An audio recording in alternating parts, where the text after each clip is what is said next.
Hello everyone, welcome to Motion Foundation channel. मैं हूं रामनगर, आपका एसएसटी फैकल्टी। आज हम बात करने वाले हैं लेक्चर थर्ड, आपका जो रिसोर्सेज एंड डेवलपमेंट चैप्टर है बेटा ज्योग्राफी का फर्स्ट, उसके हम लोग लेक्चर थर्ड की बात कर रहे हैं। तो देखो, हम लोग यहाँ पर आज डिस्कस करने वाले हैं। टॉपिक कौन सा होने वाला है हमारा आज हमारा जो टॉपिक है वो है आपका land and soil resources. Okay, final lecture है आज। तो हम लोग आज यहाँ पर जमीन जो है, लैंड, यहाँ पर उसका यूजेस पढ़ने वाले हैं और हम यहाँ पर बात करेंगे किसको लेकर, सोइल रिसोर्सेज को लेकर, कि आपके इंडिया में कितने वैरायटी का सोइल्स अवेलेबल है उसको लेकर बात करने वाले हैं, उसका यूजेस हम लोग देखने वाले हैं। तो इतना सब कुछ आज फाइनल लेक्चर हम लोग कवर करने वाले हैं बेटा। ओके, तो चलो हम लोग बात करते हैं। यहाँ पर देखो, सबसे पहले जो बात हम कर रहे हैं वो है लैंड रिसोर्स को लेकर। तो हम लोग पहले इसका इंट्रोडक्शन देखते हैं कि क्या होता है लैंड रिसोर्सेज के बारे में। तो देखो, land is a natural resources of utmost importance. It support natural vegetation, wild life, human life, economic activities, transport and communication system. देखो, एक सिंपल सी बात है, आज हम यहाँ पर जो भी एक्टिविटीज कर रहे हैं हम लोग अर्थ के ऊपर हैं, ठीक है ना। और अर्थ के ऊपर है हम लोग, तो जमीन के ऊपर सारे काम कर रहे हैं। तो यहाँ पर ये बताया कि लैंड एक नेचुरल रिसोर्सेज है, नेचर ने प्रोवाइड किया हमें, जिसी के ऊपर ही, इसके ऊपर ही सारी एक्टिविटीज हो रही हैं, है ना। आपके जितना भी नेचुरल वेजिटेशन है, मतलब यहाँ पर प्लांट्स हैं, है ना, फ्लोरा फोना, जितने भी एनिमल्स हैं, और जितनी भी ह्यूमन एक्टिविटीज है, ट्रांसपोर्टेशन से लेकर जितनी भी इकोनॉमिक एक्टिविटीज है। आप लोग जानते हो ये इकोनॉमिक एक्टिविटीज, इसके अंदर प्राइमरी, सेकेंडरी और टर्शरी तीनों सेक्टर्स आते हैं। मतलब जो भी चीजें यहाँ पर हो रही है जमीन पे, तो वो सब चीजें आपके किसके ऊपर हो रही है बेटा, यहाँ पर अर्थ के ऊपर है। और यहाँ पर जो लैंड की हम बात कर रहे हैं, ये उसी के ऊपर सारी एक्टिविटीज हो रही हैं। तो आप देखो, यहाँ पर जो टाइप्स ऑफ लैंड की हम बात करते हैं, आपकी बुक में इस तरह से परसेंटेज दिया हुआ है कि क्या है। देखो कि आपके इस, हम लोग यहाँ पर लैंड की बात कर रहे हैं, तो इस अर्थ के ऊपर जो अवेलेबल लैंड है वो आपके कितना परसेंट बता रहे हैं। यहाँ पर हम लोग बता रहे हैं वो 43% है फॉर एग्रीकल्चर इंडस्ट्रीज।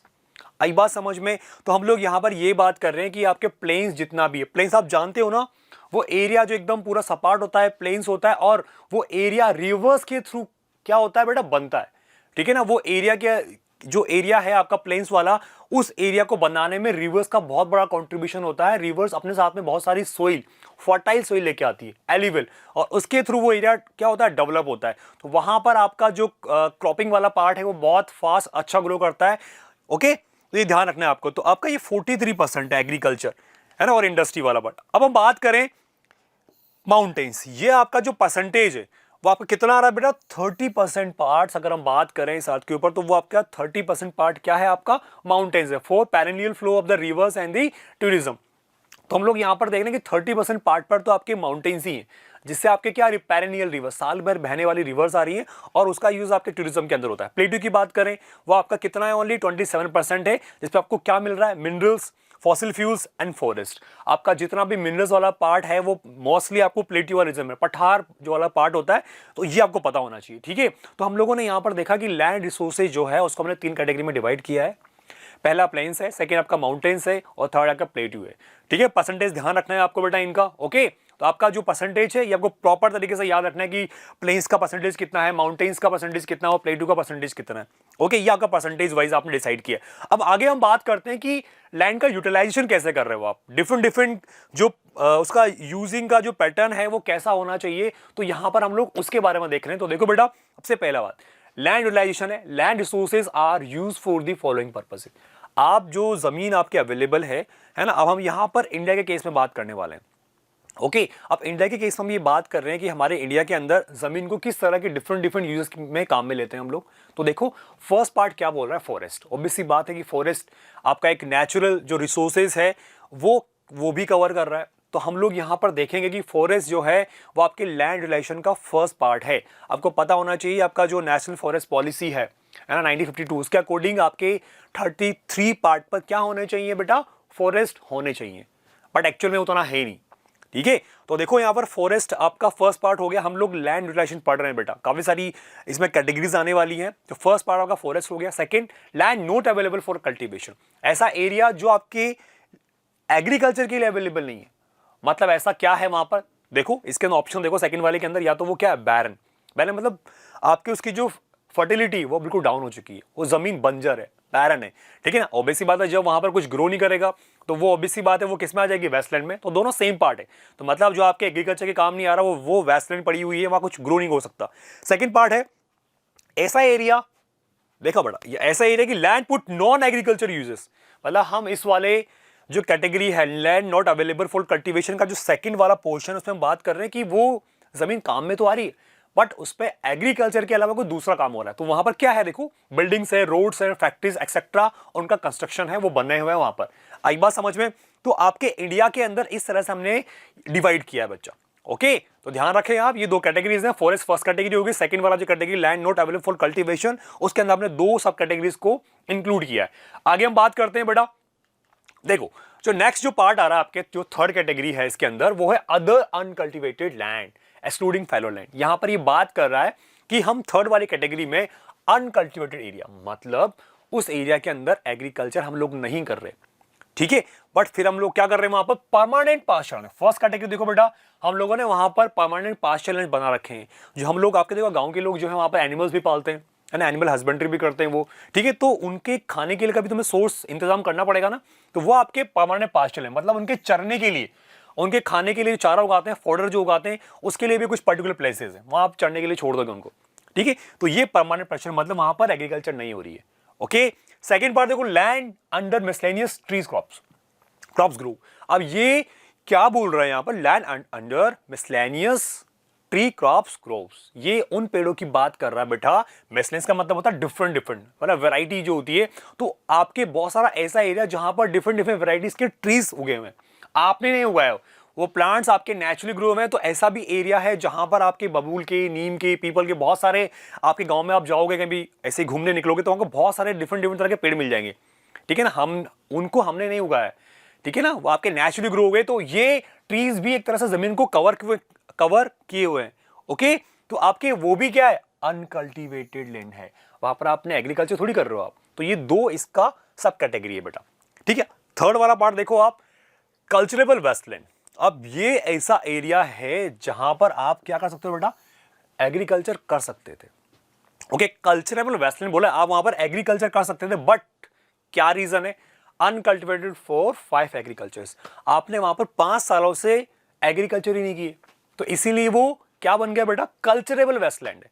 मतलब वहां पर एग्रीकल्चर हो सकती थी, बट आपने वैरायटी ऑफ रीजन हो सकते हैं, आप एग्रीकल्चर आपको नहीं आती है, घर में कोई एग्रीकल्चर करने वाला नहीं है, या आपकी जॉब लग गई है तो आप दूसरे शहर के अंदर, सिटी के अंदर शिफ्ट हो गए, तो ये भी रीजन होता है। तो यहां पर आपके जो है ये वाला पोर्शन इसका है, क्लियर। तो इसके अंदर थर्ड 3 पॉइंट है आपके यहां पर कि अदर जो अनकल्टिवेटेड लैंड है उसके अंदर एक तो परमानेंट पास्चर लैंड्स है, ओके, सेकेंड आपके बहुत सारे अलग अलग ट्रीज वहां पर ग्रो हुए हैं, और थर्ड वाला जो पोर्शन है उसमें आपने 5 साल से ज्यादा हो चुके हैं कि आप वहां पर एग्रीकल्चर नहीं कर रहे हो, डिफरेंट रीजन, आपके पर्सनल रीजन भी हो सकते हैं, ठीक है। फेलो लैंड्स, अब देखो बेटा फेलो लैंड्स के अंदर क्या आएगा आपके यहां पर, ध्यान रखो, फेलो लैंड्स के अंदर आपने वो जमीन किसी काम की नहीं आ रही है। देखो आप क्या बोल रहा है इसमें, करंट फेलो लैंड क्यों नहीं आ रही, देखो current fallow lands left uncultivated for 1 or less than 1 agriculture year. आपको ध्यान रखना है, फेलो लैंड मतलब आपने वो आइडल छोड़ दिए, बेकार छोड़ दिए, कुछ सर्टेन रीजंस की वजह से आप उस एरिया में एग्रीकल्चर नहीं कर रहे हो। तो देखो करंट फेलो लैंड्स मतलब आपको यहां पर लेस देन 1 ईयर हो गया। मतलब आप ये बोल सकते हो कि देखो सिंपल सी बात है, आप जानते हो एग्रीकल्चर आपके एक साल में हम लोग 3 जो है रबी और खरीफ ये उगाते हैं हम, है ना, 6 मंथ्स का अगर हम डिवाइड करें तो वो हम लोग ग्रो करते हैं। बट वहां पर आपने साल में एक साल से कम बात करें तो आपने एक भी एग्रीकल्चर क्रॉप्स को नहीं उगाया है। तो वो जो हम इंक्लूड करेंगे वो किस में आएगी बेटा, फेलो लैंड में। हो सकती थी बट हमने नहीं किया। सेकंड पार्ट देखो, यहां पर लेस देन 1 ईयर था, ओके, यहां पर आपका लेस देन 1 ईयर था, बट यहां देखो other than current fallow lands, इसके अलावा एक और है, left uncultivated for the past 1 to 5 agriculture year. मतलब यहां पर तो आपको एक साल से कम आपने एग्रीकल्चर नहीं किया, बट यहां पर टाइम देखो बेटा 1 to 5 एग्रीकल्चर ईयर, आपको मतलब एक साल से ऊपर हो गया और ये 5 साल में कन्वर्ट हो गया, मतलब बहुत लंबा टाइम हो गया आपको एग्रीकल्चर की, है ना। आप एग्रीकल्चर नहीं कर रहे हो वहां बहुत टाइम से, तो वो आपका फेलो लैंड के अंदर आएगा। आइडल छोड़ दिया आपने, कोई आपको जो रीजन बताया मैंने, ट्रांसफर है, आपकी फैमिली में कोई एग्रीकल्चर करने वाला नहीं है, बहुत सारे रीजन हो सकते हैं, तो आप जमीन को सेल भी नहीं कर रहे और एग्रीकल्चर भी नहीं कर रहे, ओके। तो ये इस तरह से आपका फोर्थ वाला पॉइंट हो गया। लास्ट पॉइंट देखो बेटा इसका, यहाँ पर जो 5th पॉइंट है वो बोल रहा है नेट सोन एरिया, है ना। देखो नेट सोन एरिया के अंदर क्या इंक्लूड कर रहे हैं बेटा हम लोग यहाँ पर, मतलब टोटल आपका कितना एरिया आपने उगाया है, बुआई करना, है ना, कितना यहाँ पर देखो, तो area sown more than once in agriculture year. देखो एक तो इसके अंदर क्या काउंट करेंगे, हम लोग बात कर रहे हैं नेट सोन एरिया का, इसका डेफिनेशन अलग से भी पूछा जाता है बेटा एग्जामिनेशन में, ओके। तो यहां पर ये बोल रहा है area sown more than once in an agriculture year. मतलब आपको देखो सिंपल सी आपको बताया हमने कि जो आपके राबी क्रॉप्स होती हैं, ठीक है, और आपकी जो खरीफ है, ठीक है ना, खारिफ या खरीफ, तो यहां पर आपको दो करनी पड़ेगी। तो यहां पर ये क्या बोल रहा है कि आपको एग्रीकल्चर जो ईयर होता है जिसमें आप दो क्रॉप्स करते हो, एक जायद भी होता है, ठीक है, पर हम लोग यहाँ मेजर काउंट कर रहे हैं, तो आपके साल में आपको इनमें से एक तो एग्रीकल्चर करोगे ना आप। तो आपको यहां पर आपने एक बार भी एग्रीकल्चर आपने कर लिया तो देखो area sown more than once in agriculture, एक बार में आपने कोई सी भी क्रॉप्स कर ली, प्लस प्लस हम इसमें कौन सी काउंट करेंगे, net sown area is known as gross crop area. मतलब आपका एटलीस्ट वहां पर साल में आप एक बार एग्रीकल्चर कर लो बस। ऐसा नहीं कि आपको वहां पर राबी करनी है, खरीफ करनी है और ज़ैद करनी है, सारा जरूरी नहीं है। आप बस साल में एक बार एग्रीकल्चर कर लो वहां पर, बस वो आपका पूरा नेट सोन एरिया आ जाएगा। तो एरिया आपके इंडिया के अंदर ऐसा कोई सा भी एग्रीकल्चर एरिया है फार्म से जहां पर आपके साल में एक भी एग्रीकल्चर हो गई ना, तो उसी को हम लोग नेट सोन एरिया बोलते हैं। ये तो हो गया सर, हमने ये बुआई की थी, उगाया मतलब, ठीक है ना। अब उसके साथ में क्या हो रहा है, इसी को हम लोग क्या बोलते हैं, ग्रोस क्रॉप एरिया। की फसल आपने बुआई की, प्लॉविंग कर ली, सब कुछ हो गया, अब कटाई भी करने वाला, तो टोटल क्रॉप एरिया कितना है, तो आपको हम इसी को आपके लेस देन, मतलब आप एक साल के अंदर एक बार वहां पर एग्रीकल्चर कर लोगे तो वो ही एरिया आपका नेट सोन एरिया के अंदर आ जाएगा। मतलब आपके वहां पर एग्रीकल्चर हो गई। अब जब काटोगे तो वही चीज हम किस नाम से जानते हैं बेटा, ग्रोस क्रॉप एरिया।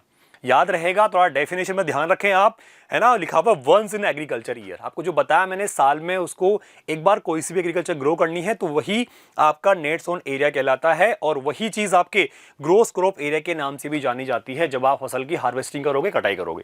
क्लियर आया समझ में आपको यहाँ पर। चलो नेक्स्ट हम बात करते हैं बच्चों, ये आपके 5 पैटर्न थे कि लैंड यूटिलाइजेशन इंडिया में 5 तरीके से था। डिफरेंट डिफरेंट जो उनके जो सब कैटेगरीज थी वो भी आपको लिखनी पड़ेगी वहां पर। क्लियर। अब हम बात करते हैं यहां पर land use pattern in India. ठीक है, अब देखो यहां पर हम बात करेंगे इंडिया में जो जमीन का जो यूजिंग पैटर्न है वो कैसा है। तो देखो, the use of land is determined by the following factors. अब आपको देखना है कि इंडिया में हम लोग कौन सा एरिया ज्यादा यूज करते हैं। देखो सिंपल सी बात है, आपको अभी अभी ने पढ़ा था कि आपका जो माउंटेन वाला पार्ट है, जो प्लेट्यू वाला पार्ट है और जो प्लेन्स वाला पार्ट है, अगर हमें घर बनाना हो, जाके रहना हो, तो हम लोग सबसे पहले कौन सा एरिया देखेंगे, कौन सा देखेंगे, जो प्लेन हो, आपको ज्यादा मेहनत नहीं करनी पड़े, ज्यादा कंस्ट्रक्शन एक्टिविटीज ना करनी पड़े।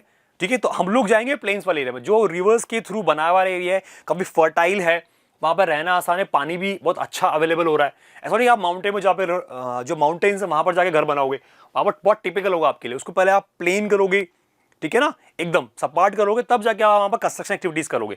तो हम लोग यही हम बात करने वाले हैं इसके अंदर, वो कौन कौन सी चीजों से डिसाइड होता है। तो देखो डिसाइड करने का जो तरीका है वो है आपका फिजिकल फैक्टर्स। आपको जो मैं बता रहा हूं फिजिकल फैक्टर्स, कि उसका स्ट्रक्चर, टोपोग्राफी कैसा है, मतलब उसका स्ट्रक्चर कैसा है, वो प्लेन्स है, माउंटेन्स है, ठीक है ना। ऐसा तो नहीं कि जमीन बिल्कुल बंजर है, कुछ फर्टाइल नहीं है, तो आप ऐसे एरिया में नहीं रहोगे। ओके, बहुत ज्यादा रेत ही रेत है वहां पर, रेगिस्तान में जाके थोड़ी रहेंगे हम लोग। तो हम लोग को देखना पड़ता है कि हम लोग कौन से एरिया में कौन सा जो नेचुरल स्ट्रक्चर है वो कैसा है। रिलीफ फीचर की हम बात करें, टोपोग्राफी वही होता है, स्ट्रक्चर कैसा है, वो माउंटेन्स है, प्लेन्स है, प्लेट्यू है, डेजर्ट है, ठीक है। तो हम ये बात करें तो टोपोग्राफी वाला जो पार्ट है हमें ध्यान रखना, ये भी जमीन के यूज को अफेक्ट करता है। क्लाइमेट कैसा है उस एरिया का, ये हम लोग पढ़ रहे हैं, लैंड है ना, यूज ऑफ लैंड है ना, मतलब जो पैटर्न है उसकी यूजिंग की हम बात कर रहे हैं। तो क्लाइमेट भी बहुत ज्यादा अफेक्ट करता है बच्चा, रहने के लिए कि वहां का क्लाइमेट कैसा है। ऐसा तो नहीं कि हम लोग राजस्थान चले जाएंगे, राजस्थान का जो डेजर्ट वाला पार्ट है वहां पर हम लोग जाके रहेंगे, पॉसिबल नहीं है ना, बहुत ज्यादा क्लाइमेट है, जो वहां का जो क्लाइमेट है काफी हॉट है। अगर हम जाए, अगर हम इंडिया में लद्दाख की बात करें तो कोल्ड डेजर्ट है, वहां पर बहुत ज्यादा सर्दी पड़ती है ना, तो वहां का टेम्परेचर हम लोग बियर नहीं कर पाएंगे, हमें बहुत दिक्कतें होगी। तो इसीलिए क्लाइमेट भी जमीन के यूज को बहुत ज्यादा क्या करता है बेटा, अफेक्ट करता है। आपको याद रखना है चीज भी। क्लियर। आगे हम बात करें सोइल टाइप, मिट्टी का टाइप कैसा है। ओबेसी बात है कि हम लोग नेचर के बिना रह नहीं सकते। ऐसा नहीं कि हम तो चले गए पहाड़ पे दूर जहां में कुछ ग्रो ही नहीं होता, ऐसे रह लेंगे हम, पॉसिबल नहीं है। आपको ऐसा एरिया चूज करना पड़ेगा जहां की सोइल क्या होती है, फर्टाइल होनी चाहिए, कुछ तो ग्रो होता है उसमें एटलीस्ट, सही बात है ना। तो वहां पर हम लोग ऐसे एरिया के अंदर रहना पसंद करेंगे, किसान ऐसे एरिया में जाना पसंद करेंगे जहां की क्रॉप्स बहुत अच्छे से ग्रो करती है सॉइल के अंदर। तो मतलब हम लोग सॉइल की फर्टाइल भी देखेंगे, ऐसा नहीं बैरन हो, कुछ उगता ही नहीं वहां पर, आपको बहुत ज्यादा फर्टिलाइजर्स का यूज करना पड़ेगा, वाटर बहुत ज्यादा चाहिए, तो इस तरह की हम लोग एरिया में नहीं रहेंगे। क्लियर। आगे हम बात करें ह्यूमन फैक्टर्स। ह्यूमन फैक्टर्स मतलब ये भी एक चीज है, पॉपुलेशन डेंसिटी। पॉपुलेशन डेंसिटी आपको वही मिलेगी जहां ऐसा एरिया जहां पर क्या है बेटा, आपके क्लाइमेट काफी अच्छा है, जमीन बहुत फर्टाइल है। और वो कौन सा एरिया है, प्लेन्स वाला जहाँ पर रिवर्स के थ्रू आपके वो एरिया बनाया जाता है ना, एलिबल सोइल वो डिपॉजिट करती है। क्लियर? तो आपको याद है ना, ह्यूमन फैक्टर्स में पॉपुलेशन डेंसिटी भी बहुत ज़्यादा अफेक्ट करती है उस एरिया को। आगे हम बात करें टेक्नोलॉजिकल जो कैपेबिलिटी है, आप पर्टिकुलर उस एरिया में रहोगे ना बेटा जहाँ पर क्या हो रहा है, आपके टेक्नोलॉजी है उसमें वो गवर्नमेंट, वो सरकार वहाँ पर कैपेबल भी, उसके पास पर्टिकुलर जिस एरिया में रह रहे हो आप, देखो समझो इस वाले पॉइंट्स को बेटा। टेक्नोलॉजिकली जो कैपेबिलिटी है उसमें ये बोल रहा है कि आप पर्टिकुलर एरिया में रहते हो जहाँ का बिजनेस माइनिंग से आता है, तो माइनिंग आप करना स्टार्ट करोगे तो आपके पास में वो टेक्नोलॉजी भी होनी चाहिए ना, उसमें कैपेबल है या नहीं है सरकार, गवर्नमेंट। ओके, तो उस एरिया में आप जाके रहोगे जहां पर वो की गवर्नमेंट टेक्नोलॉजी के अंदर क्या होनी चाहिए, कैपेबल होनी चाहिए। क्लियर? चलो नेक्स्ट हम ये बात करते हैं। और लास्ट में क्या है, कल्चर एंड ट्रेडिशनल एक्सेट्रा। अब देखो ऑब्वियसली बात है कि अगर सब चीजें आपके जो अदर फैक्टर्स है ये सारे फुलफिल हो रहे हैं, तो लास्ट वाला जो पॉइंट बोल रहा है, ठीक है ना, कल्चर एंड ट्रेडिशन, ये सब चीजें ऑब्वियसली बात है मेंटेन होंगी। आप उस पर्टिकुलर एरिया का जो कल्चर है आप फॉलो करोगे, ठीक है ना, ट्रेडिशन जो भी आपके जो क्लोथिंग पैटर्न है, फूड कल्चर है, वो सारा पैटर्न आप फॉलो करोगे। तो लैंड यूजिंग का जो हम बात कर रहे हैं वो सारे इन चीज़ों से भी डिसाइड होता है। ओके, जहाँ पर हमें ज़मीन अच्छी मिलेगी, प्लेन्स हैं, वहाँ पर पॉपुलेशन ज़्यादा होगी, टेक्नोलॉजी है, हमें अगर माइनिंग वाले एरिया में रहते हैं तो वहाँ पर आपकी टेक्नोलॉजी होनी चाहिए ताकि आप उस रिसोर्स का माइनिंग कर सको। आई बात समझ में? क्लियर? चलो आगे हम बात कर रहे हैं अब land degradation and the conservation measures. बहुत इंपॉर्टेंट है एग्जामिनेशन के लिए बेटा, यहां से क्वेश्चंस काफी अच्छे आते हैं आपके, है ना, लास्ट पॉइंट है, बट ये चीजें बहुत इंपॉर्टेंट है। देखो हम लोग यहाँ पर देखने वाले हैं कि जो लैंड डिग्रेडेशन है, मतलब जमीन किस तरह से खराब होती है, डिग्रेड उसकी जो क्वालिटी है वो कैसे डाउन होती है, तो उस बारे में हम लोग यहाँ पर बात कर रहे हैं। और आगे कंजर्वेशन मेजर कि आप उसको हमने पता है हमें कि हाँ ज़मीन खराब कर रहे हैं, इस ये तरीके हैं, पॉल्यूशन हो रहा है, जो भी तरीके हैं, पर उसको प्रोटेक्ट करने के तरीके भी हमें देखने पड़ेंगे ना, तो उसके लिए क्या मेजर्स हैं, क्या सजेशंस हैं, आप कौन कौन से पैटर्न्स को फॉलो कर रहे हो, ठीक है, वो हम देखने वाले। तो देखो सब human activities have contributed significantly in the land degradation. अब देखो कुछ एरिया में तो हमारी एक्टिविटीज़ ही उसके लिए जिम्मेदार हैं।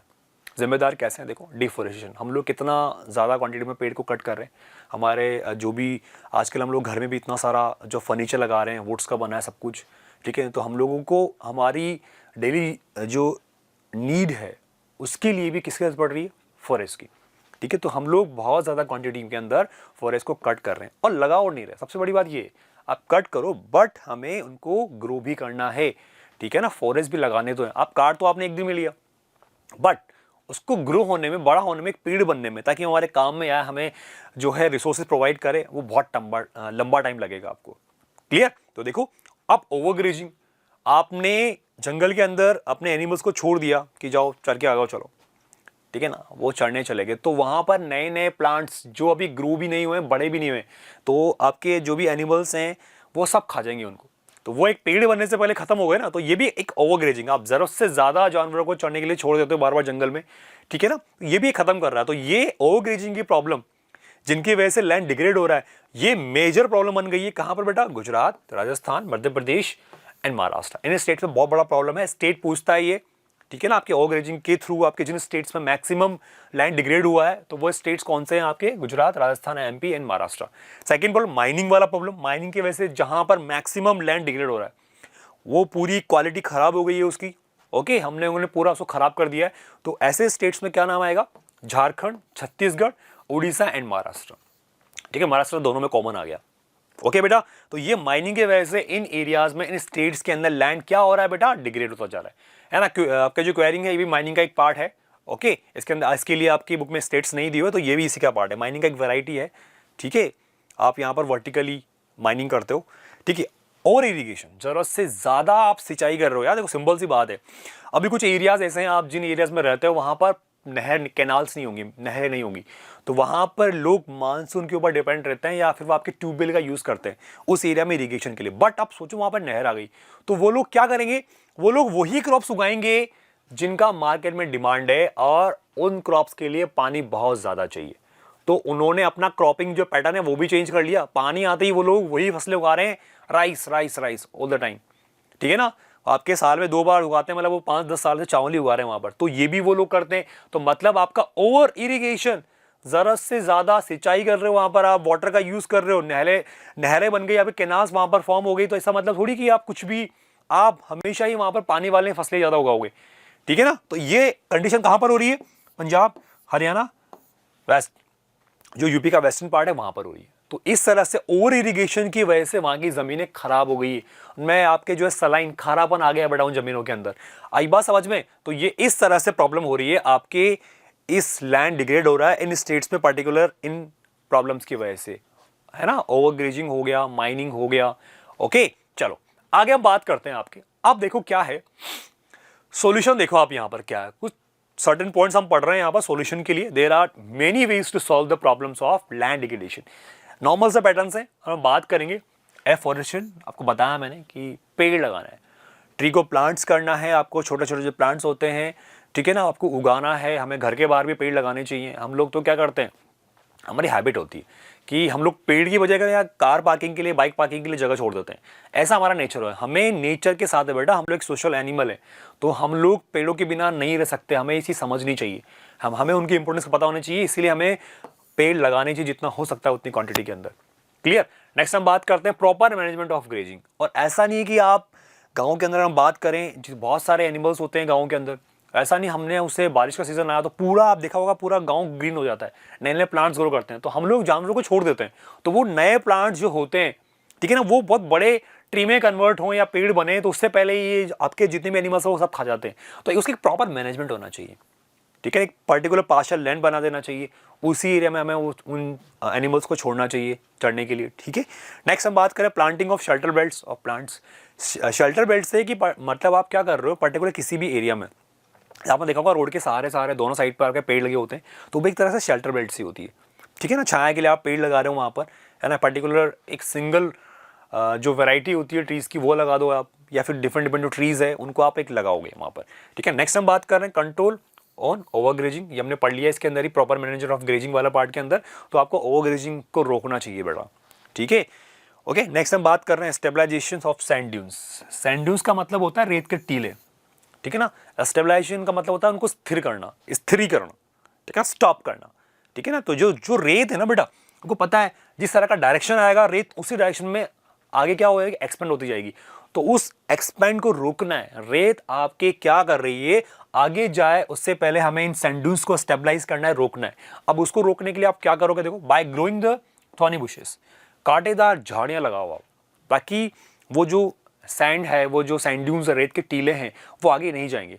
तो इसी काम के लिए हम लोग अरावली जो डेजर्ट वाला जो अरावली माउंटेन की बात करें, तो आपके अरावली माउंटेन की जो माइनिंग काफ़ी ज़्यादा कर दी है, तो अब वहाँ पर रेत जो है इस पार भी आने लग गई है आपके। तो हम लोग वहाँ पर क्या कर रहे हैं, शेल्टर बेड्स लगा रहे हैं, ठीक है ना, थोनी बुशेस लगा रहे हैं, ताकि रेत इस तरफ नहीं आए, ईस्टर्न साइड पर वो एक्सपेंड ना हो धीरे धीरे, ठीक है। क्योंकि यहाँ पर डेजर्ट अब राजस्थान का जो एक्सपेंड हो रहा है धीरे धीरे, ठीक है ना।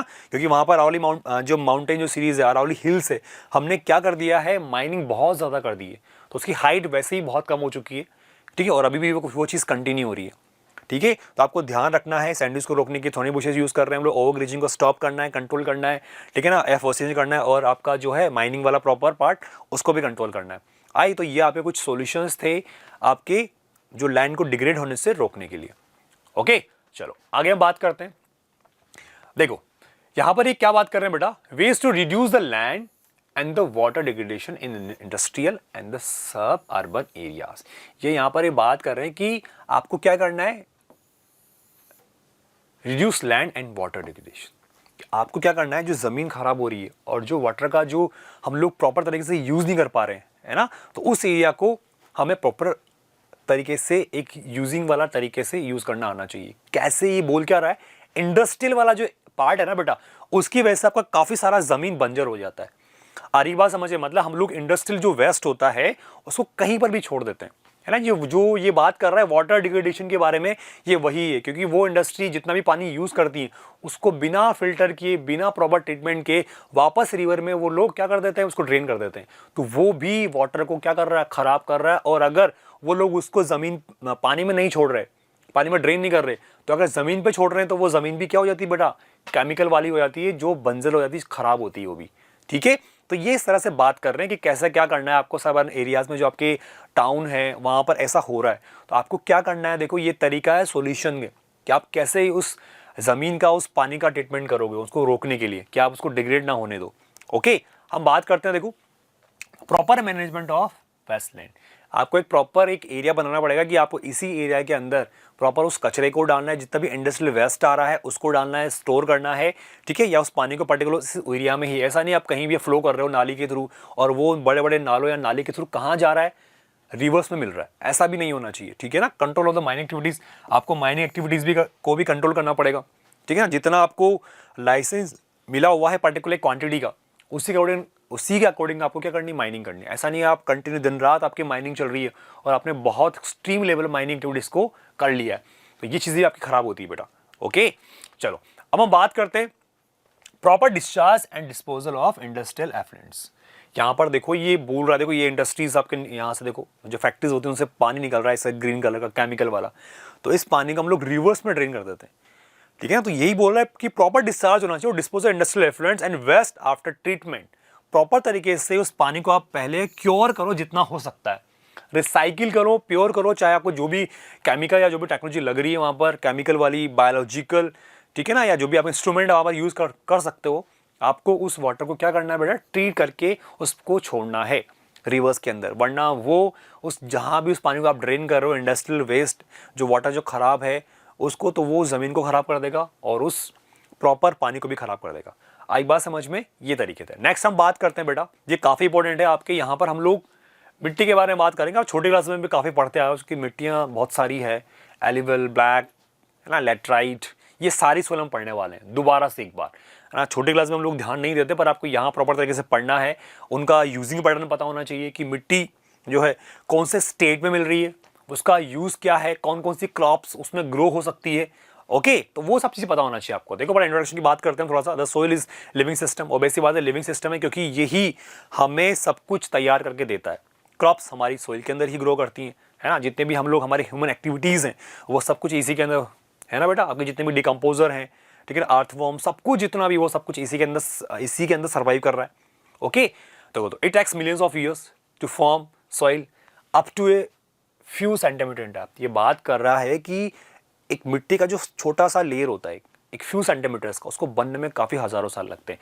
आपको पता है ना, रिवर्स अपने वाटर के साथ में बड़े बड़े स्टोन्स को फ्लो करके ले आती है, ठीक है ना। तो फिर वो जब आता है माउंटेन्स, तो वो टूटता हुआ बड़ी चट्टान वाटर के प्रेशर से नीचे आ जाती है, तो वो धीरे धीरे जब टूटती है तो वो डिफरेंट छोटे छोटे कंकड़ में डिवाइड हो जाती है।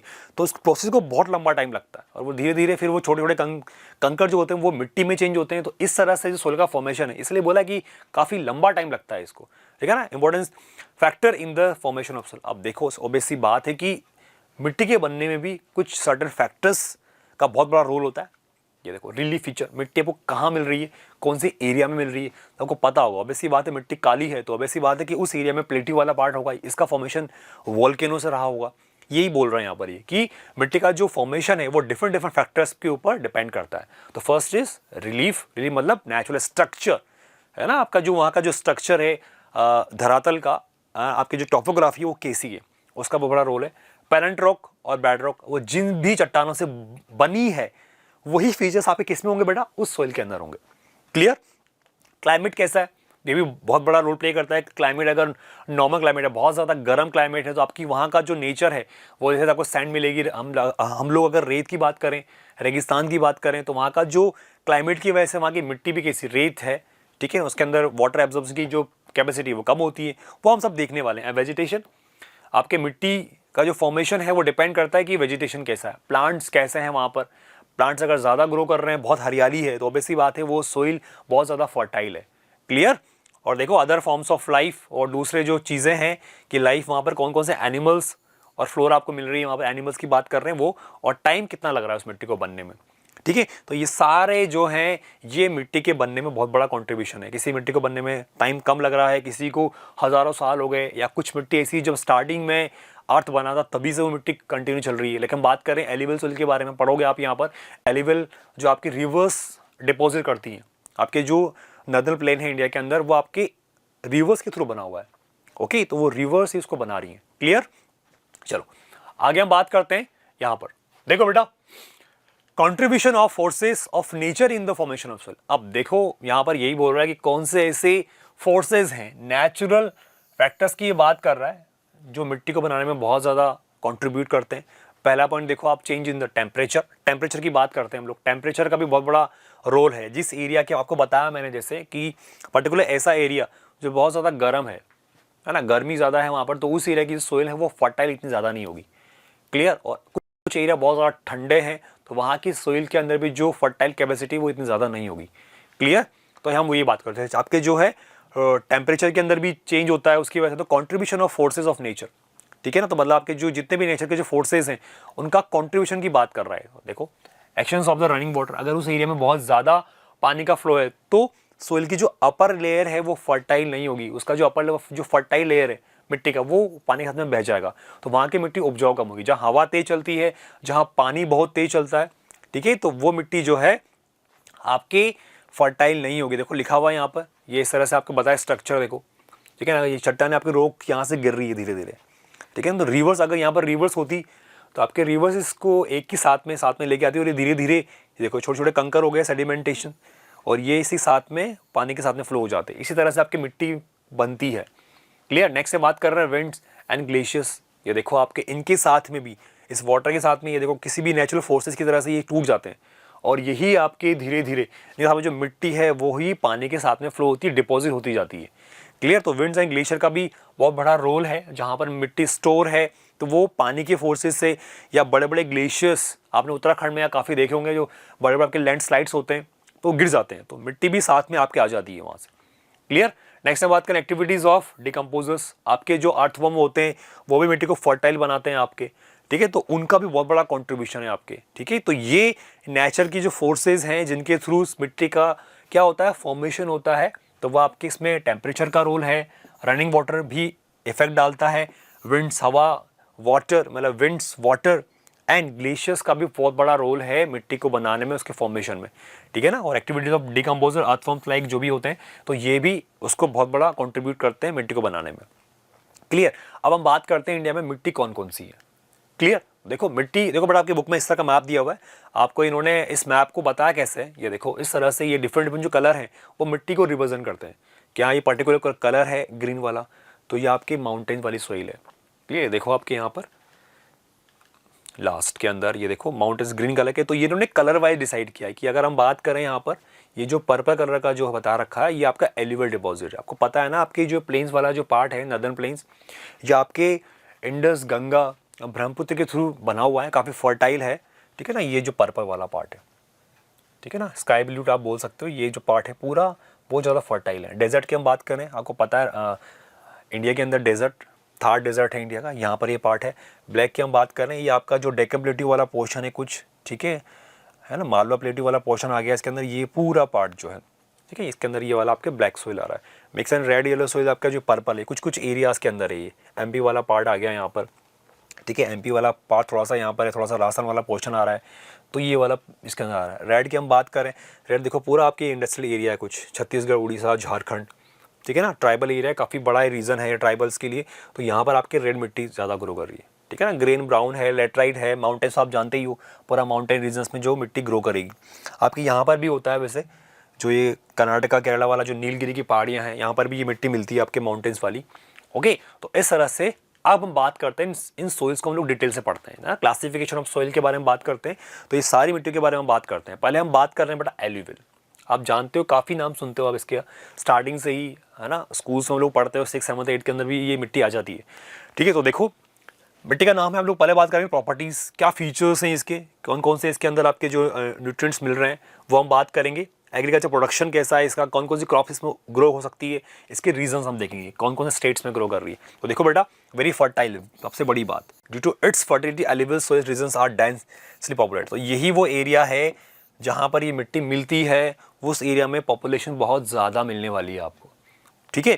तो आपको बताया था मैंने ब्लू कलर वाला जो यूपी, दिल्ली, एमपी है ना, बिहार, तो ये वाला पोर्शन बहुत ज़्यादा पॉपुलेटेड एरिया है, बहुत ज़्यादा पॉपुलेशन मिलती है वहाँ पर, और इंडिया में सबसे ज़्यादा मिलने वाली मिट्टी भी आपकी यही है, ठीक है ना। इसमें जो न्यूट्रिएंट्स मिलते हैं वो फीचर स्पेशली पोटाश हैं, phosphorus and lime.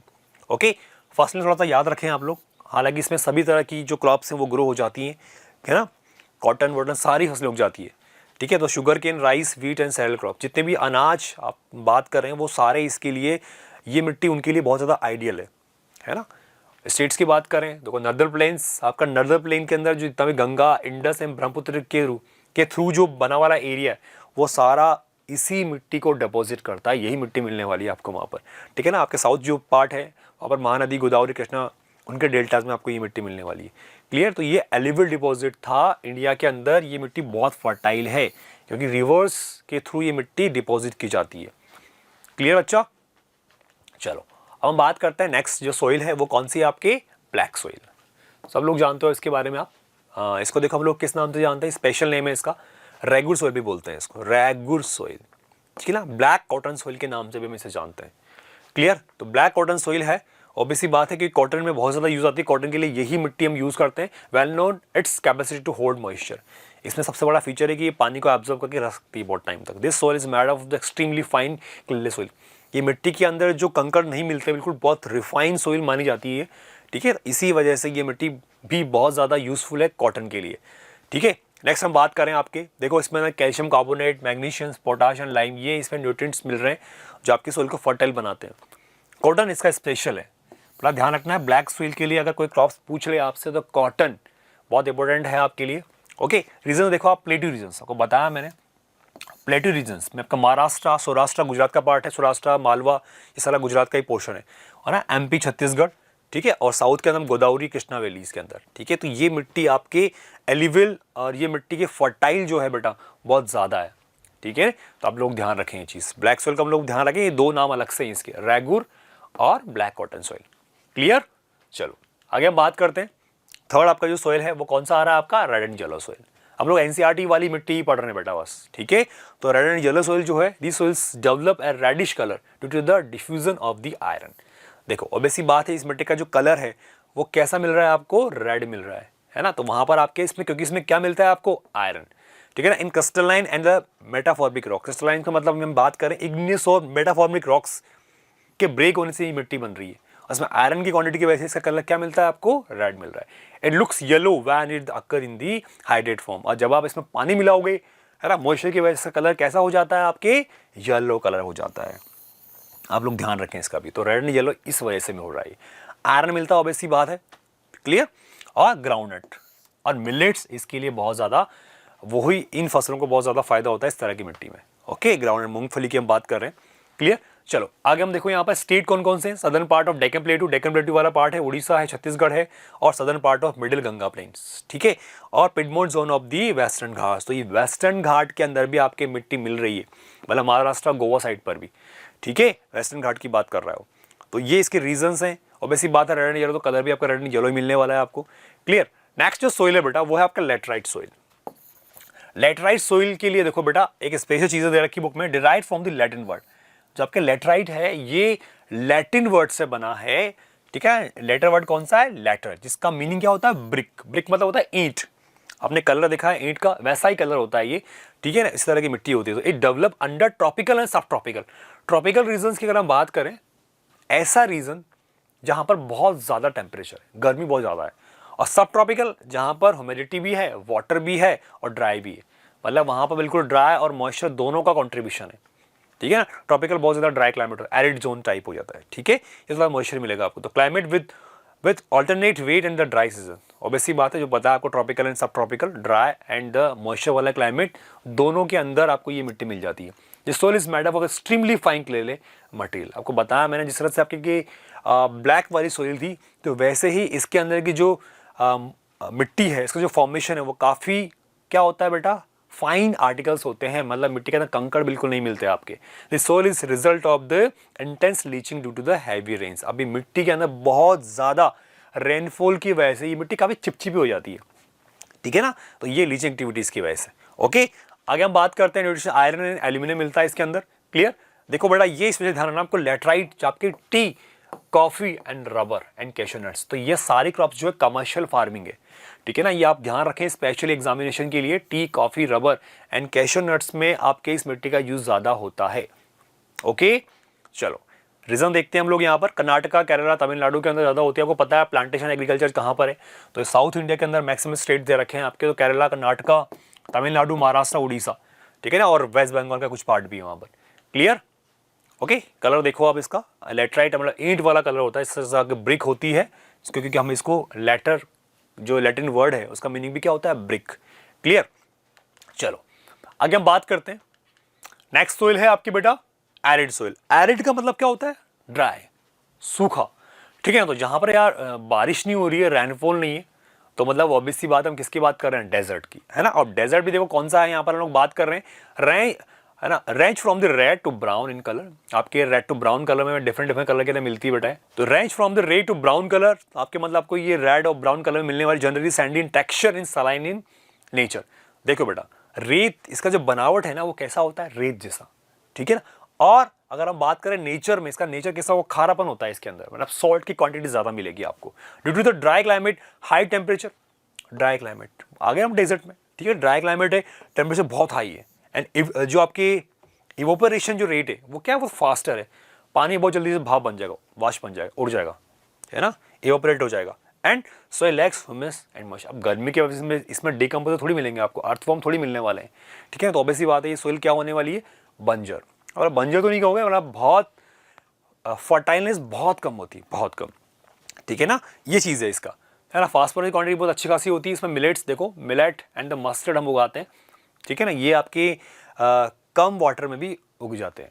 Okay, states की हम बात करें, देखो वेस्टर्न राजस्थान आ गया इसके अंदर, एरिड वाली जो मिट्टी है, तो वेस्टर्न राजस्थान है, नॉर्थ एंड आपका जो गुजरात का नॉर्थ पार्ट है और पंजाब का साउथ वाला पार्ट है, मतलब ये राजस्थान के आसपास वाले रीजन के अंदर ज़्यादा मिलेगी आपको। क्लियर, ये देखते हो आप इस तरह की मिट्टी, ठीक है। रेत की क्वांटिटी ज़्यादा होगी, आपको बताया था मैंने आपको यहाँ पर। नेचर में तो सलाइन है, और जो फॉर्मेशन है, जो बनावट है, वो कैसा है, आपके सैंडी है। क्लियर। आगे हम बात करते हैं दूसरी मिट्टी। देखो बेटा आप, फॉरेस्ट सोइल। अब देखो ऑब्वियसली बात है, फॉरेस्ट जहां जंगल ज्यादा होंगे वहां पर आपको ये मिट्टी मिलने वाली है। तो देखो, found in the hilly and the mountainous areas, बहुत ज्यादा पहाड़ हैं वहां पर आपको यही मिट्टी मिलने वाली है। तो फॉरेस्ट या माउंटेन सोइल्स भी बोलते हैं इसको, ध्यान रखना है आपको, ठीक है। ये आपका जो फॉरेस्ट वाला पार्ट है, इसको हम लोग माउंटेन फॉरेस्ट सोइल या फिर माउंटेन सोइल भी बोलते हैं, क्योंकि ये हिली और माउंटेन्स एरिया में मिल रही है। सफिशिएंट रेन फॉरेस्ट अवेलेबल, मतलब जहाँ पर रेन फॉरेस्ट अवेलेबल होंगे ना, आपकी बारिश अच्छी खासी सफिशिएंट हो रही है, बस वाटर रुकता नहीं है क्योंकि स्लोप होते हैं माउंटेन्स पे। तो they are loamy in the silty in valley sides and the coarse green in the upper slope. देखो ये क्या बोल रहा है, they are loamy and silty in the valley side, जहाँ पर वैलीज, जहाँ पर पहाड़ों के बीच में जब रिवर बहती है ना, वहाँ पर आपको मिट्टी थोड़ी सी सिल्की, मतलब काफ़ी अच्छी क्वांटिटी मिल जाएगी, लोमी इन द सिल्टी, ठीक है ना। पानी के साथ में मतलब मिट्टी बहुत ज़्यादा लैक होता है ना, कीचड़ की तरह, तो वैसे आपको मिलने वाली है। बट कहाँ पर, इसके देखो अपर स्लोप में, जब पानी के साथ में मिट्टी स्टार्टिंग में आएगी तो आपको वहाँ पर क्या मिलेगी, वो कोरेस ग्रेन, मतलब उसके अंदर आपको जो कंकड़ पत्थर बहुत ज़्यादा मिलने वाले हैं। बीच में वैली साइड में तो आपको ये काफ़ी रिफाइन मिलेगी, काफ़ी सिल्ट कीचड़ के साथ में काफ़ी चिपचिपी मिट्टी मिलेगी आपको। बट कोरेस स्टार्टिंग में बोल रहा है, ये अपर स्लोप जो स्टार्टिंग से मिट्टी आती है, तो वहां पर आपको कोरेस बढ़िया कंकड़ में बहुत ज्यादा मिलने वाले हैं आपके। क्लियर। चलो फॉसिल देखो, इसका जो न्यूट्रिशन, इसके अंदर आपको बहुत ज्यादा कोयला और ये सब चीजें मिलने वाली है, ठीक है।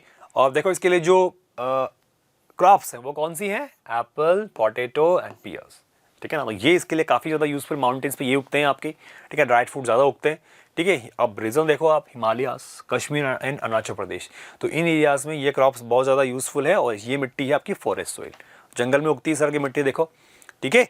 चलो ये इस तरह से है। क्लियर। अब हम बात करते हैं, आपका हो गई आपकी, ये आपकी सोइल्स हो गई। अब हम बात कर रहे हैं soil erosion and the soil conservation. ये आपका स्टार्टिंग में जाना है हमें, स्टार्टिंग याद है आपको, land resources and soil resources. तो हम लोगों ने लैंड के बारे में पढ़ लिया, अब हम मिट्टी की बात कर रहे हैं।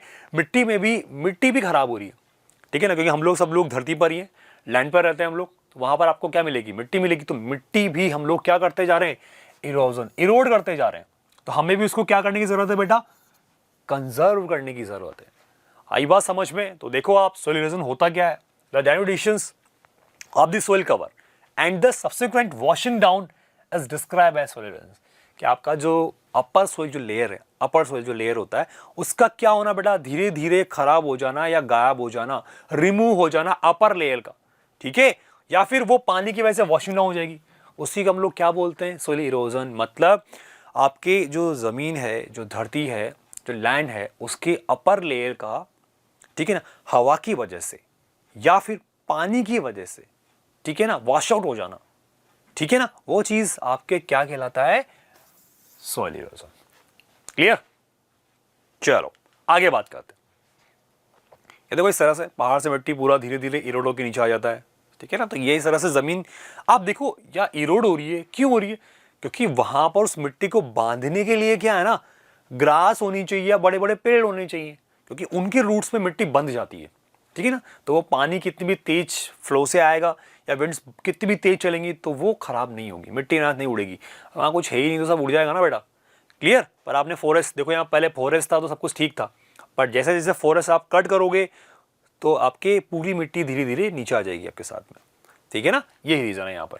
क्लियर? देखो the process of soil formation and the erosion go on simultaneously and generally there is a balance between the to.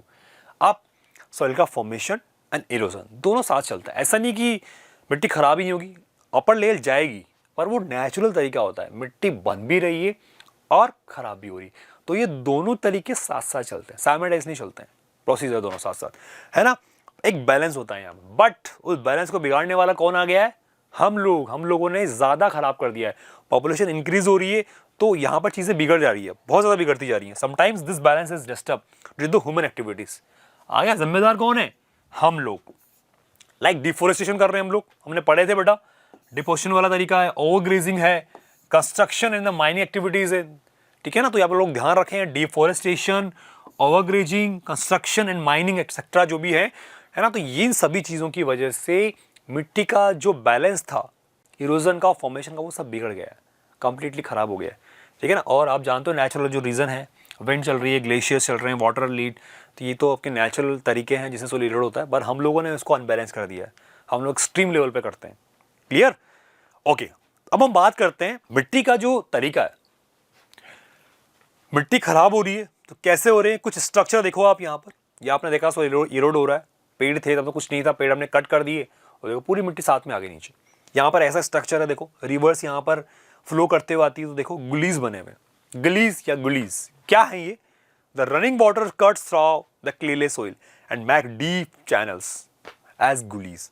River जब फ्लो करती है ना, यहाँ से रिवर फ्लो करते हुए निकलेगी, यहाँ से फास्ट फ्लो करते हुए जब रिवर निकलेगी यहाँ से बेटा, तो क्या होगा? रिवर अपने इन दोनों साइड्स को पानी से कट करते हुए निकलती है। पानी में बहुत पावर होती है, स्पीड से पानी आ रहा है, तो ये इनको क्या एक डीप चैनल्स बना देगा, ठीक है ना। तो ये डीप चैनल्स को हम लोग क्या बोलते हैं बेटा? गलीज। ध्यान रखना है आपको। क्लेले सोइल जो फर्टाइल सोइल होती है उसको पूरा उड़ाते हुए चल जाती है। देखो आपके पेड़ों की रूट्स देखिए आपने, यहाँ पर पूरा मिट्टी को खराब कर देती है, ठीक है ना। तो इस तरह से गुलीज बनी हुई है, ठीक है। आगे हम बात करें बैडलैंड्स। अब देखो ये क्या बोल रहा है? The land becomes unfit for cultivation. यहां पर ये क्या बोल रहे हैं?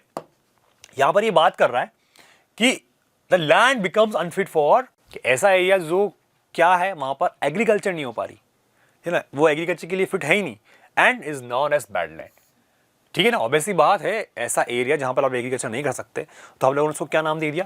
बैडलैंड। और यही एरिया जिस पर आप एग्रीकल्चर नहीं कर सकते, चंबल वाले एरिया में जहां पर चंबल रिवर फ्लो करती है या उसके डिस्ट्रीब्यूटरीज और ट्रिब्यूटरीज है, उस एरिया में से क्या बोलोगे आप बेटा?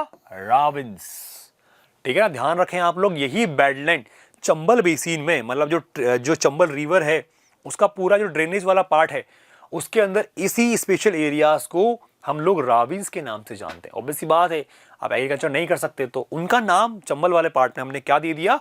राविन्स। ये देखो इस तरह से आप एग्रीकल्चर कैसे करोगे यहाँ पर, ठीक है ना। वो आपके वाटर की वजह से इतने खराब हो गए, जगह जगह पे कोई प्लेन पार्ट नहीं रहा, पूरा कट हो गया है इस तरह से, ठीक है ना। और पानी के साथ में वो जो अपर लेयर होती है मिट्टी की, वो भी पूरी फ्लो हो गई, तो वो पूरा एरिया इतना फर्टाइल नहीं होता है। क्लियर? आगे देखो शीट इरोजन। शीट इरोजन में आप लोग क्या कर रहे हो? वाटर, ठीक है ना, वाटर पूरे एक साथ, अब ये एक पूरा प्लेन पार्ट है, वहां पर कोई ग्रास भी नहीं है, कोई प्लांट्स भी नहीं है, तो अगर वाटर एक साथ फ्लो होगा, बारिश में बहुत एक्सट्रीम जब हैवी रेनफॉल होगी, तो वो पूरा एरिया पानी जो है वो पुश अपर लेयर को, मिट्टी की, पानी के साथ में बहा के ले जाएगा। वो शीट, वही एरिया, वही क्या बोलते हैं उस चीज को? Sheet erosion. देखो sometimes water flow as a sheet over large area down slope, पूरा बहा के वो पूरा ले जाता है उसको, ठीक है ना। तो in such cases the top soil is washed away, तो अपर जो लेयर है मिट्टी की वो पूरी बह जाती है, गायब कंप्लीटली। और इसी का हम लोग क्या जानते हैं बेटा? Sheet erosion. तो आप लोग ध्यान रखें इसका, शीट इरोजन मतलब वाटर ही इरोड कर रहा है। विंड इरोजन मतलब विंड्स के थ्रू, यहां पर वाटर के थ्रू अपर लेयर गायब हो रही है, यहां पर विंड्स के थ्रू आपके अपर लेयर क्या हो रही है, गायब हो रही है। तो अब ऐसी बात होता है, इसी को हम लोग क्या बोलते हैं, विंड इरोजन बोलते हैं। क्लियर। आगे देखो, soil erosion is also cause due to the defective method of farming. यार ऑब्वियसली बात है, एग्रीकल्चर भी बहुत बड़ा एक रीजन है। और एग्रीकल्चर कैसे रीजन है, गलत तरीके से फार्मिंग करना। आप फार्मिंग ही गलत तरीके से कर रहे हो, सही बात है ना, तो फिर आप गलत तरीके से कर रहे हो तो सोल इरोड हो जाएगी आपकी। कैसे, बात करते हैं। देखो, प्लॉविंग इन ए रॉन्ग वे, आप खेत की जुताई कर रहे हो, ठीक है ना, तो आप प्लॉविंग कर रहे हो तो गलत तरीके से कर रहे हो। देखो example, up and down the slope form channels for the quick flow of water leading to the soil erosion. यहां पर ये क्या बात कर रहा है, देखो बेटा सिंपल सी बात है, आप समझना, यहां पर इस बारे में समझना एक बार क्या बोल रहा है ये इस प्लॉइंग वाले पार्ट के अंदर। देखो प्लॉइंग है, आप ये मानो कि आपका ये खेत है, आपके इस खेत का जो फ्लो है ना, जो स्लोप है इस तरह से,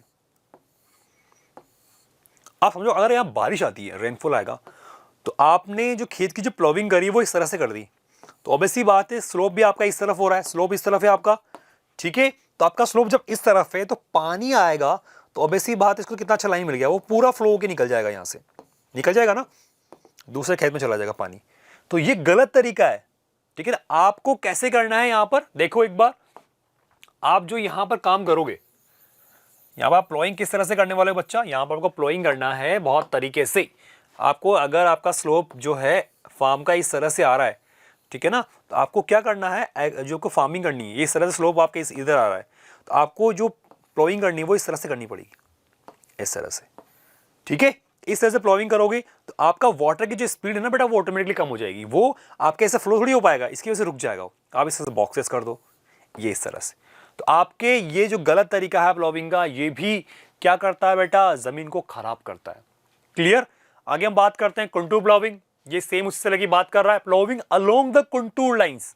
आप जानते हो कंटूर लाइंस को, खेत की मेड़ होती है ना, ये देखो आपकी कंटूर प्लॉविंग, ये आपको इस तरह से नहीं करना, आपको जो कंटूर लाइन से थोड़ा सा इस तरह से कर्व शेप में आपको एग्रीकल्चर करनी चाहिए, ठीक है ना। अगर आप उस मेड़ के अकॉर्डिंग ही हॉरिजॉन्टली या वर्टिकली खेतीबाड़ी कर रहे हो तो आपका पानी जो है पूरा उसके साथ में बह जाएगा। यहां पर ये बोला है, ploughing along the contour lines can be decelerate the flow of water down the slope, this is called the contour ploughing. आपको जो खेतीबाड़ी करनी है, प्लॉविंग करनी है, उसका जो डायरेक्शन है वो थोड़ा चेंज होना चाहिए, कर्व शेप में या डिफरेंट डिफरेंट शेप में आप उसको कर सकते हो, ताकि पानी बहेगा नहीं, रुक जाएगा आपकी। क्लियर। चलो नेक्स्ट हम बात करते हैं टेरेस कल्टीवेशन। आप सब लोग जानते हो इसको, पहाड़ों पे होती है टेरेस फार्मिंग। क्लियर। तो steps can be cut out on the slope making terrace farming, है ना। तो terrace cultivation restrict the erosion, तो आप इस तरह से एग्रीकल्चर करो, देखो ये इस तरह से, वैसे पहाड़ को आपने जैसे सीढ़ियाँ होती है ना, या सिंपल सी बात है, मम्मा देखा आपने, आपकी मम्मा है कई बार साफ करती है बाहर की तरफ, ठीक है ना, यहाँ पे जो घर के अंदर जो भी हम सफाई करते हैं, तो अगर आप सीढ़ी से पानी गिराओगे, है ना, पानी का जो स्पीड है वो कम हो जाता है ना, जाएगा धीरे धीरे ऐसा ऐसे करते नीचे, ठीक है ना। अब आप किसी प्लेन एरिया पर पानी डालोगे एकदम, ठीक है ना, तो वो पानी ज़्यादा स्पीड से जाएगा। तो आपके यही बोल रहा है कि जो ये स्लॉप्स होती है ना, ये क्या करती है, वाटर की स्पीड को कम कर देंगी। बारिश आ रही है तो ये पानी पूरा यहाँ पर आप एग्रीकल्चर करो तो यहाँ रुक जाएगा पानी, यहाँ काम आ जाएगा पानी आपके, ऐसा नहीं है पूरा बह के आपके फर्टाइल सॉइल को पूरा ले जाएगा, नहीं। तो यही बोल रहा है यहाँ पर ही। तो टेरेस कल्टीवेशन क्या करता है, वाटर की स्पीड को कम करता है, ठीक है। तो वेस्टर्न एंड सेंट्रल हिमालयाज पे इस तरह की टेरेस फार्मिंग बहुत कॉमन है, एग्जामिनेशन के लिए बहुत इंपॉर्टेंट है, ठीक है। Western and the central Himalayas पे जो एग्रीकल्चर होती है ना, वो कौन सी हो रही है बेटा, आपके टेरेस कल्टीवेशन। पूछ सकता है एग्जामिनेशन में, वो इस तरह की लाइन ज्यादा पूछता है। क्लियर। आगे देखो स्ट्रिप क्रॉपिंग, यहाँ पर देखो आप क्या कर रहे हो, देखो ये क्रॉप्स जो हैं आपके बीच बीच में, ये क्रॉप्स हो रही है आपको, जो दिख रही है आपको हाईलाइटेड, ये आपकी क्रॉप्स है सारी। अब इन्होंने देखो बीच बीच में आपको लग रहा है कि सारी गैप की छोड़ दी इन्होंने यहाँ पर, है ना। ये जो है बीच पे वो ब्लैक ब्लैक दिख रहा है, तो ये गैप है ना, ये क्या है, आपने वहां पर कुछ और ग्रो कर दिया है, ग्रास उगा दिए। Strip cropping, large field can be divided into strip. आपने वहां पर आपने उस एग्रीकल्चर को एक साथ नहीं उगाया, ऐसा नहीं उग रहा है, आपने डिफरेंट डिफरेंट लाइंस बना दी है। तो देखो strips of grass are left to grow between the crops. आप दो फसलों के बीच में क्या उगा रहे हो बेटा, पानी, सॉरी, यहां पर आप ग्रास उगा रहे हो, घास उगा रहे हो, ताकि अगर पानी बहुत तेजी से आएगा, बहुत तेजी से, तो आपके ये जो ग्रासेस की जो लाइन है, ये आपको क्या कर लेंगे, उस वाटर को रोक लेंगी, पानी बहेगा नहीं और फसल के काम में आ जाएगा वो।